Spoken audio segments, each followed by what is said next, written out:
بسم اللہ الرحمن الرحیم۔ ناظرین، ایک تو میں معذرت چاہتا ہوں کہ کافی دنوں بعد آپ سے بات ہو پا رہی ہے۔ طبیعت کی ناسازی کی وجہ سے میں ویڈیوز نہیں کر سکا۔ بہت اہم موضوعات جو ہیں وہ گزر چکے ہیں۔ بہرحال آج جو ہے میں دو تین چیزوں پہ بات کرنا چاہتا ہوں۔ ایک، آپ بھی ویڈیو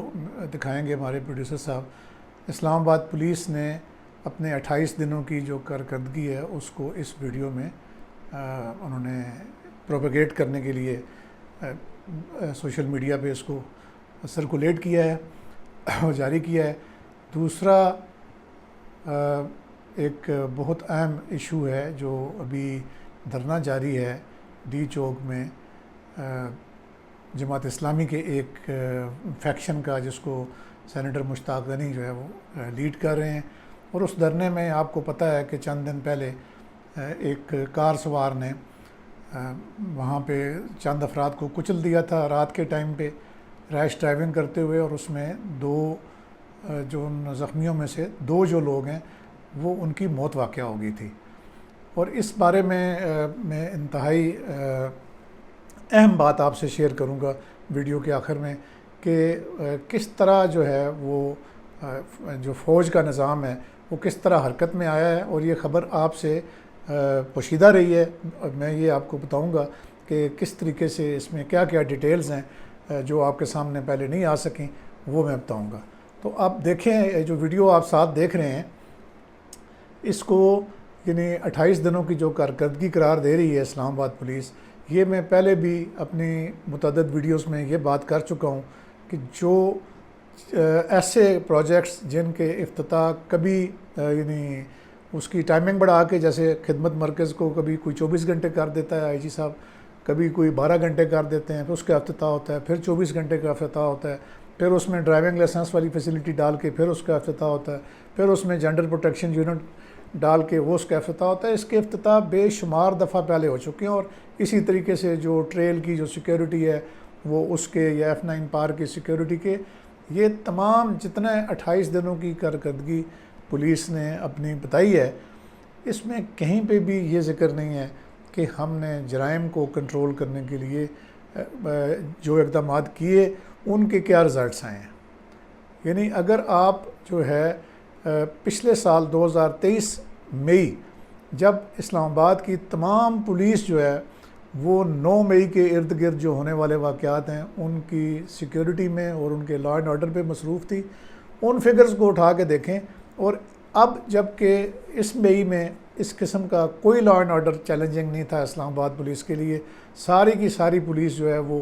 اس کا فوکس جو ہونا چاہیے تھا وہ صرف اس بات پہ ہونا چاہیے تھا کہ کرائم کنٹرول پہ، لیکن آپ فگرز اٹھا کے دیکھیں تو آپ کو دگنا فرق نظر آئے گا۔ اس سال جو ہے وہ جرائم کی شرح جو ہے وہ بہت زیادہ، اس مئی میں آپ دیکھیں اور پچھلے مئی میں، تو اگر اگلی کسی ویڈیو میں ایگزیکٹ فگرز بھی نکال کے میں آپ کو دے دوں گا۔ تو اس کا مطلب یہ ہے کہ جو آئی جی صاحب کی یہ پالیسی ہے، جس کو میں ابھی تک دیکھتا رہا ہوں کہ وہ 24 گھنٹوں میں سے 20 گھنٹے لوگ کام کرتے ہیں، تو جب 20 گھنٹے آپ کام لیں گے تو لا مالا جو آپ کے افسران ہیں ان کی جو صحت بھی خراب ہوگی، سارے جو ہیں وہ اتنے یعنی جسے کہتے ہیں کہ کمانڈو قسم کے آفیسر نہیں ہوتے کہ وہ 20 گھنٹے کام کریں، اور صرف 4 گھنٹے میں بھی وہ 1 گھنٹہ گھر جانے میں لگتا ہے، 1 پھر آنے میں لگتا ہے، تو 2 گھنٹے وہ آرام کریں۔ اس میں ایک تھوڑی سی مزاحیہ بات میں آپ کو سناتا ہوں کہ پتہ یہ چلا ہے کہ سب سے زیادہ جو سونے کا موقع ملتا ہے وہ جو آئی جی صاحب کے گھر پہ جو ان کا کوک ہے اس کو ملتا ہے۔ وہ کس طرح کہ آئی جی صاحب ایک اندھیرے میں جاتے ہیں اور دوسرے اندھیرے میں واپس آتے ہیں، اور جب وہ خود 2 گھنٹے کے لیے ریسٹ کرنے آتے ہیں تو ان کا جو کوک ہے وہ پوچھتا ہے، سر آپ نے کوئی ناشتہ کرنا ہے؟ تو وہ کہتے ہیں کہ نہیں میرا موڈ نہیں ہے، میں ناشتہ نہیں کرتا۔ تو بس پھر آئی جی صاحب بھی سو جاتے ہیں، پھر کوک جا کے سو جاتا ہے، اور 2 گھنٹے کے بعد اس نے آئی جی صاحب کو جگانا ہوتا ہے، وہ جگا کے پھر ناشتے کا پوچھتا ہے، وہ کہتے ہیں نہیں ابھی میرا موڈ نہیں ہے،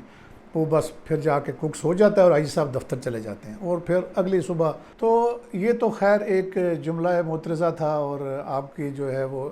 میں نے اسے مزاح کے طور پہ یہ بتا دیا۔ تو خیر یعنی کہ کہنے کا یہ مقصد ہے کہ اسلام آباد پولیس کی جو کارکردگی ہے وہ اب صرف سوشل میڈیا پہ نظر آ رہی ہے. ہم اب یہی کہہ سکتے ہیں کہ جو اصلی کام ہے، دیکھیں تھانوں کی بلڈنگز آپ جتنی مرضی اچھی کر لیں، اگر ان کے اندر کے جو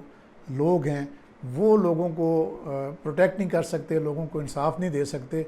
اور ان کے رویوں میں تبدیلی آپ نہیں لا سکتے، تو میرا خیال ہے یہ بڑا چیلنج ہے. بجائے اس کے کہ آپ بلڈنگز کو ٹھیک کر دیں یا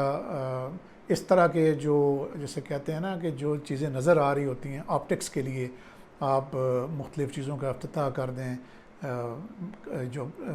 یہ خدمت مرکز ہے یا ٹریل 3 ہے، ٹھیک ہے اس میں آپ کو ایک وقتی طور پہ شاید کچھ لائکس سوشل میڈیا پہ مل جائیں گی، لیکن وہ جو ایک مضبوط کام ہے جس کا جو پولیس کا بنیادی کام ہے اس میں بہتری لانے کی اشد ضرورت ہے. تو اب آگے بڑھتے ہیں اور بات کرتے ہیں اس دھرنے کی جو سینیٹر مشتاق غنی صاحب نے پہلے تو چند لوگوں سے یہ دھرنا شروع ہوا تھا، 30-35 لوگ تھے، اب تھوڑی سی تعداد زیادہ ہو گئی ہے اور وہ بیٹھے ہوئے ہیں اپنا جو پیلسٹائن کا کاز ہے غزہ کا اس کے لیے. تو بڑا نوبل کاز ہے. بہرحال اس پہ ایک ناخوشگوار حادثہ پیش آیا تھا پچھلے دنوں، جس میں ایک جو گاڑی ہے اس نے جو رات کو مظاہرین بیٹھے ہوئے تھے دھرنے میں تو ان کو کچل دیا تھا اور ان میں سے 2 کی جو ہے وہ ڈیتھ ہو گئی تھی اور باقی ایک جو ہے اب بھی بہت شدید جو ہے کریٹیکل حالت میں ہے، زخمی ہے اور کچھ لوگ اور بھی زخمی ہوئے تھے. تو یہ بہت زیادہ فلیش ہوا میڈیا پہ اور پھر بعد میں جو اسلام آباد پولیس نے جو خبر جاری کی کہ ملزم کو گرفتار کر لیا ہے اور ملزم کا تعلق جو ہے وہ پاکستان آرمی سے ہے اور اس کو آرمی اتھارٹیز کے حوالے کر دیا گیا ہے. اب یہاں تک تو بڑی ایک سمپل سی خبر ہے، اس میں کوئی ایسی چیز نہیں ہے کہ جو آپ کے لیے دلچسپی کا باعث ہو یا میرے لیے کامنٹ کرنا اس پہ امپورٹنٹ ہو. تاہم بات یہاں ختم نہیں ہوتی. جو میرے ذرائع سے جو مجھے معلوم ہوا ہے وہ یہ ہے کہ جب گاڑی کے نمبر سے ٹریس کر لیا گیا کہ یہ گاڑی جو ہے فلاں آرمی آفیسر کے نام پر ہے اور وہ اس وقت جو ہے کسی انتہائی جو احساس ادارہ ہے ہمارا اس میں سینئر لیول پہ تعینات ہیں، تو اور یہ کہ گاڑی ان کا بیٹا چلا رہا تھا. تو جب بیٹے کو پولیس نے گرفتار کیا گاڑی چلانے والے کو تو پتہ چلا کہ اس کا تعلق جو ہے پاکستان آرمی سے ہے اور اب ظاہر ہے کہ دونوں جو باپ بیٹا ہے وہ پاکستان آرمی سے ان کا تعلق تھا. تو ہوا یہ کہ جو ملٹری اتھارٹیز ہیں ان کو بلا لیا گیا اور جو ملزم تھا جو فوجی آفیسر تھا جونیئر رینک کا اس کو حوالے کر دیا گیا ملٹری اتھارٹیز کے، ملٹری پولیس کے. یہی پروسیجر ہے، یہ میں نے پہلے بھی آپ کو ایک ویڈیو میں بتایا تھا اور اب اس کا جو ٹرائل ہے وہ فوجی کورٹ عدالت میں ہی ہوگا اور ظاہر ہے کہ فوجی عدالت سے اس طرح کے جو ملزم ہوتے ہیں ان کو کوئی بخشش نہیں ہوتی. میں آپ کو اگلی بات بتانا چاہتا ہوں وہ یہ ہے کہ جب اس کو پکڑ کے پولیس تھانے لے کے آئی تو جو ملزم کے جو والد صاحب ہیں جو بھی پاکستان آرمی میں ہیں، میں نے بتایا جن کے نام پہ گاڑی ہے اور وہ ایک احساس ادارے کے بہت سینئر آفیسر ہیں، تو وہ اپنے 2-3 کولیگز کے ساتھ تھانے آئے اور انہوں نے اپنا انفلوئنس استعمال کرنے کی کوشش کی کہ اس معاملے کو حشب کر دیا جائے. وہ بہرحال نہیں ہوا اور چونکہ اس وقت جو ملٹری پولیس کے لوگ اور باقی بھی جو ایک اپریٹس ہوتا ہے ملٹری کا، جو ان کا انٹیلیجنس کا نیٹ ورک ہے، جو ایک اپنا نیٹ ورک ہوتا ہے انٹیلیجنس کا، وہ یعنی ISI یا MI سے ہٹ کے بھی ایک ہوتا ہے، تو وہ لوگ بھی تھانے میں آ چکے تھے اور انہوں نے رپورٹ کر دیا